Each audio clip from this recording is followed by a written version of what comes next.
सारा हफ्ता मुझे मेरी बीवी बहुत प्यार देती, लेकिन गुरुवार की रात मुझे करीब भी न आने देती और दूसरे कमरे में जाकर सो जाती। एक रात मुझसे बर्दाश्त ना हुआ और मैं उसके कमरे में चला गया। वहां देखा तो बीवी नहीं थी। जब एक पुराने स्टोर रूम के पास से गुजरा तो चीखों की आवाज आ रही थी। जब मैंने कमरा खोला तो मेरे होश उड़ गए। वहां तो मेरी बीवी, मैं अकेला बिस्तर पर करवटें बदल रहा था और अब मुझे अपनी बीवी के बिना बिल्कुल नींद नहीं आ रही थी। मुझे अजीब सी बेचैनी का एहसास हो रहा था और इसलिए मैं अपनी बीवी के कमरे में चला गया ताकि उसे कमरे में वापस ले आऊं। मेरी बीवी हर गुरुवार की रात अलग कमरे में गुजारती थी। अब तक तो मैं उस पर कोई ऐतराज नहीं किया था, लेकिन आज की रात मेरे जज्बात मुझे इस बात की इजाजत नहीं दे रहे थे कि मैं अपनी बीवी से दूरी बर्दाश्त कर सकूं। अपनी बीवी के कमरे में जाकर देखा तो वहाँ मौजूद ही नहीं थी। मैं हैरान था कि मेरी बीवी आधी रात को कहाँ जा सकती है। हमारा घर काफी बड़ा था। मैं अपनी बीवी को ढूंढने लगा। वो मुझे कहीं ना मिली। जब मैं स्टोर रूम के आगे से गुजरा तो मुझे चीखों की आवाज सुनाई दी।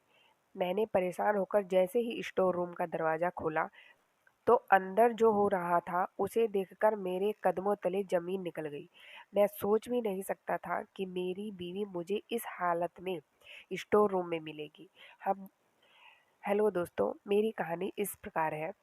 हम दो भाई थे। हमारी एक छोटी बहन थी और हमारी एक बूढ़ी माँ थी। मेरी मम्मी बहुत दिनों से बीमार थी। उन्हें कैंसर की बीमारी थी और उनकी लास्ट स्टेज चल रही थी। वो सारे घर का काम इधर उधर हो चुका था। हम दोनों लड़के थे, इसलिए घरदारी नहीं देख सकते थे। हमारी एक बहन थी।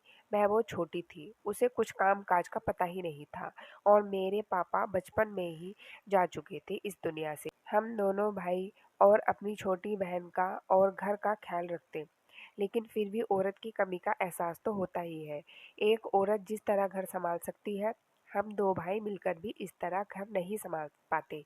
एक दिन मम्मी की एक पुरानी सहेली हमारे घर आई तो मेरी मम्मी की हालत देखते हुए मेरी मम्मी को सलाह दी कि हम दोनों में से किसी एक भाई की शादी कर दें।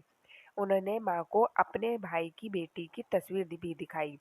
वह बहुत ही खूबसूरत थी और वो लोग अपनी भतीजी के लिए कोई लड़का देख रही थी। मम्मी को पहले ही नज़र में वो लड़की बहुत पसंद आ गई। मम्मी की सहेली उस लड़की की बहुत तारीफ कर रही थी कि उनकी भतीजी वीना घर बहुत अच्छी तरह संभालती है और वो पूरा घर आराम से संभाल लेगी। मम्मी भी घर की तरफ से बहुत ज़्यादा फिक्रमंद थी, इसलिए उन्हें यह बात समझ आ गई कि अब उन्हें कोई बहू ले आनी चाहिए। मम्मी ने मेरे बड़े भाई को वीना की तस्वीर दिखाकर कहा, तुम शादी कर लो, घर को संभालने वाली आ जाएगी कोई। अब मेरे बस की नहीं है।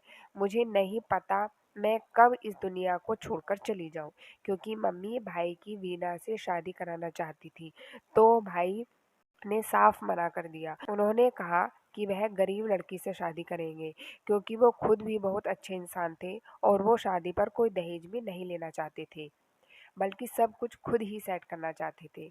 इसलिए फिलहाल वो शादी करने के लिए राजी नहीं थे। मम्मी ने जब मुझे वीना की तस्वीर दिखाई तो वीना मुझे पहली ही नज़र में पसंद आ गई, बिल्कुल वैसी जैसी लड़कियां मुझे पसंद थी। भाई की तरह मैं भी बहुत अच्छी नौकरी करता था, इसलिए मम्मी ने सोचा कि वह भाई की जगह मेरी शादी करवा दे। वीना बहुत ही पढ़ी लिखी और अच्छे खानदान से थी। उसके पिता का अपना कारोबार था और वह खुद ही बहुत सुलझी हुई लड़की थी। उनकी हालत हमसे बहुत अच्छी थी। जब वो मम्मी वीना के घर रिश्ता लेकर गई तो मम्मी को लगा कि वीना के घर वाले इस रिश्ते के लिए इनकार कर देंगे, लेकिन वीना के घर वालों ने मेरी मम्मी को बहुत इज्जत दी और रिश्ता भी ले लिया। मुझे तो बहुत खुशी हुई। मैं सोच कर ही हैरान था कि उन्होंने एक गरीब लड़के का रिश्ता इतनी आसानी से ले लिया। पर जो भी हो, मुझे वह पहले से ही बहुत पसंद थी। हमारे घर की यह पहली खुशी थी। पापा के मरने के बाद हमने खुशियां मनाना ही छोड़ दिया था। मम्मी भी अपनी बीमारी को भूलकर शादी की तैयारी में मगन हो गई। बेटे के सिर पर सेहरा सजाने का अरमान उनकी आंखों में चमक चमक रहा था। देखते ही देखते मेरी शादी का दिन आ गया। पता भी नहीं चला कब यह दिन आ गया इतनी जल्दी। सारी तैयारियों में पता ही नहीं चला और मैंने सही मायनों में पहली बार वीना को अपनी दुल्हन के रूप में देखा। तो मैं उसे देखता ही रह गया। एकदम कोई आसमान की परी की तरह लग रही थी। जब मैं कमरे में गया तो उसका खूबसूरत चेहरा, घूंघट डाले बैठी वीना मेरा ही इंतजार कर रही थी। मैंने वीना को शादी का गिफ्ट दिया और उसका खूबसूरत चेहरा देखने लगा। वो किसी हसीन मूरत जैसी थी। उसका चिकना सा जिस्म मेरे जज्बात को बेकाबू कर गया था। मैं अचानक ही वीना के हाथों को चूमने लगा। वो खामोश सी घबराई हुई सी बैठी थी। मेरी इस हरकत पर खुद मैं सिमट गई थी। मुझे उसका शर्माना भी बहुत अच्छा लगा था। मैंने उसे अपनी बाहों में भर लिया और अपनी मोहब्बत उस पे लुटाने लगा। उसका नाजुक सा वजूद मेरे जज्बातों के तूफान के आगे लम्हों में ही ढेर हो गया। बीना ने खुद को पूरी तरह मेरे हवाले कर दिया था। शादी की ये रात मेरे लिए बहुत ही खूबसूरत थी। बीना के रूप में मुझे एक बेहतरीन जीवन साथी मिल गई थी और बहुत प्यार करती थी मुझसे। ऐसा लगता था जैसे मेरी लाइफ पूरी हो चुकी हो। मुझे और कुछ नहीं चाहिए था अपनी ज़िंदगी में, और वो भी मेरी तारीफ करती थी और हम एक जिस्मानी ताल्लुक कायम कर चुके थे। अगले दिन वीना अपने घर चली गई और मैं सारा दिन बेचैनी से उसके वापसी का इंतजार करता रहा था। मेरे बड़े भाई ने मेरी हालत देखी तो मेरा मजाक उड़ाने लगे। उनकी बात पर मैं शर्मिंदा हो गया। तो वो कहने लगे कि अच्छी बात है, तुम्हें अपनी बीवी का इसी तरह ख्याल रखना चाहिए। रात को जब वीना लौटी तो मैं उसे अपने कमरे में ले गया और अपनी बेताबी का इज़हार करने लगा। मेरी बात सुनकर वो मुस्कुरा उठी और मैंने फ़ौरन ही उसे अपनी बाहों में समेट लिया। मेरी और वीना की शादी को 8 दिन ही गुजरे थे कि वीना ने सारे घर की ज़िम्मेदारी उठा ली थी। वाक़ई में वह बहुत घरेलू कामकाज में बहुत अच्छी थी। वीना तो मम्मी के कामकाज और उसकी ज़िम्मेदारी से इतनी खुश हो गई थी कि उन्होंने सारे घर की ज़िम्मेदारी खुशी-खुशी वीना के हवाले कर दी। भाई तो वीना के सामने भी आने से कतराते थे। वो वीना से पर्दा करने की कोशिश करते और अपनी नज़र झुकाए रखते। अपने सारे काम भी खुद ही किया करते थे। वीना से किसी भी काम को नहीं कहते थे। वीना भी घर के माहौल में पूरी तरह वाकिफ़ हो गई थी। एक दिन वो कहने लगी कि मैं गुरुवार की रात अलग कमरे में गुजारा करूँगी। मैंने ये मन्नत माँग रखी है। ठीक है, अगर ये तुम्हारी मन्नत है तो मुझे कोई एतराज़ नहीं है। लेकिन तुम्हारी गैर मौजूदगी मेरे लिए मुश्किल है। मैं तुमसे दूरी बर्दाश्त नहीं कर सकता। मेरी बात सुन के वो कहने लगी कि उसके लिए भी मेरी जुदाई बर्दाश्त करना कोई आसान बात नहीं है, लेकिन हम दोनों को एक ही घर में है और बस मैं एक ही रात अलग गुजारा करूँगी। मैं उसकी बात मान गया और फिर एक दिन मैंने अपनी पत्नी को अपनी आँखों से कुछ ऐसे देखा जिसने मुझे अंदर तक झकझोर कर रख दिया था। मैं ये देखकर इतना आग बबूला हो गया था कि मैंने गुस्से में उसे घर से निकाल दिया। वो अपनी माँ के पास चली गई। वह मुझे फ़ोन करती लेकिन मैं उसका फ़ोन नहीं उठाता। मेरी आत्मा को चोट पहुँचाई थी उसने। मैं उसे कभी माफ़ नहीं कर सकता। मैं अंदर ही अंदर बहुत रो रहा था, लेकिन किसी से कुछ नहीं कह पा रहा था। असल में उस रात को मैंने उसे भाई के साथ गलत स्थिति में देखा था और मैं ये सब देख नहीं सकता था और तुरंत वहाँ से वापस आ गया अपने कमरे में। ऐसा लगा जैसे मेरे पैरों के नीचे से ज़मीन निकल गई हो। तभी मेरे भाई कमरे में आए और वीना के बारे में बताने लगे और बोले कि वो मेरे पास आती थी हर गुरुवार और कहती थी मुझे तुमसे प्यार है, मेरे लिए तुम्हारा रिश्ता आया था, तब मैं तुमसे प्यार करने लगी थी, लेकिन मेरी शादी तुम्हारे भाई से करा दी गई। मेरे साथ धोखा हुआ है। मैंने बीना को बहुत समझाया तो बोली अगर मेरी बात नहीं मानी तो मैं शोर मचाऊंगी और सबको कह दूंगी मेरे साथ गलत कर रहे थे तुम। और मैं डर गया। वो मेरे साथ हर गुरुवार को, तभी तुम आ गए। और फिर भाई ने मुझे बताया कि शादी से पहले भी उसका एक बॉयफ्रेंड था। तुमसे शादी होने से जस्ट पहले वह उससे मिलने गई थी। उसने मुझे बताया क्योंकि वह मुझे जानता था, वह मेरा दोस्त था। वीना की कुछ तस्वीरें भी दिखाई मुझे और मैं हक्का बक्का रह गया। मम्मी बार बार वीना के बारे में सवाल कर रही थी। ये वीना कब वापस आएगी?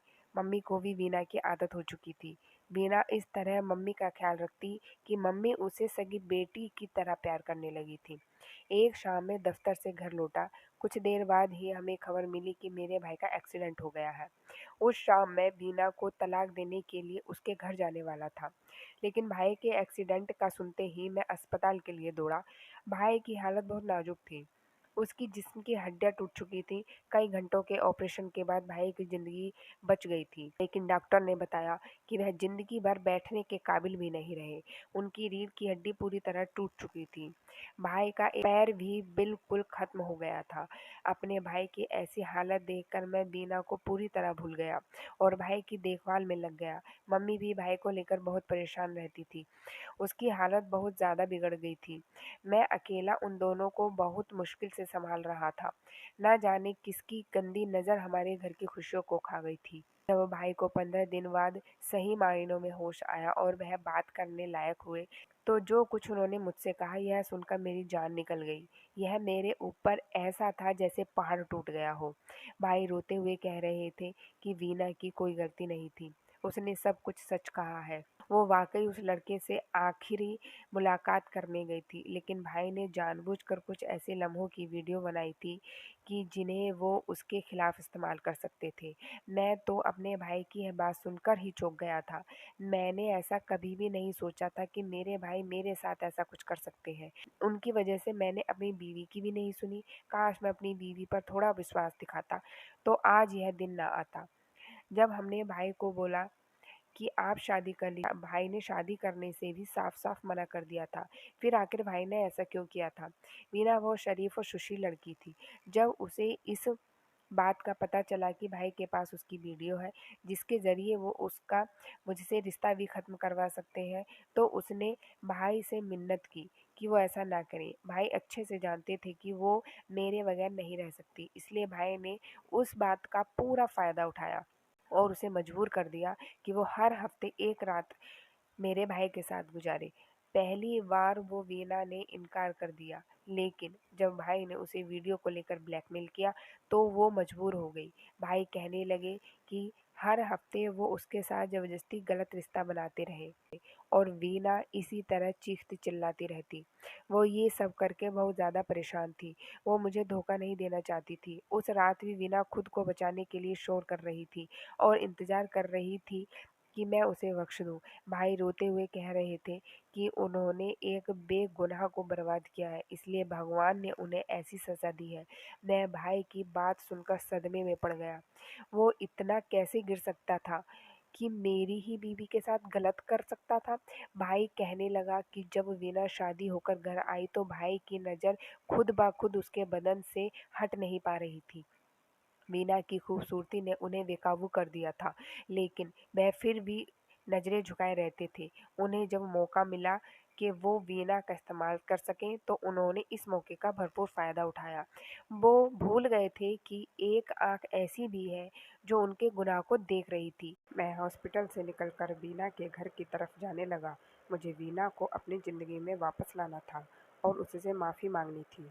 मैंने सोच लिया था कि मैं वीना के कदमों में गिरकर उससे अपने भाई के लिए भी माफ़ी मांगूंगा और वह मुझे माफ़ भी कर देगी, क्योंकि वह बहुत ही अच्छी लड़की है और मुझसे बहुत प्यार भी करती है। लेकिन मैंने उसके साथ बहुत ही गलत किया था और इस बात का एहसास मुझे अच्छे से था, क्योंकि मेरे भाई को भगवान ने इतनी बड़ी सज़ा दी थी कि हम इंसान सोच भी नहीं सकते।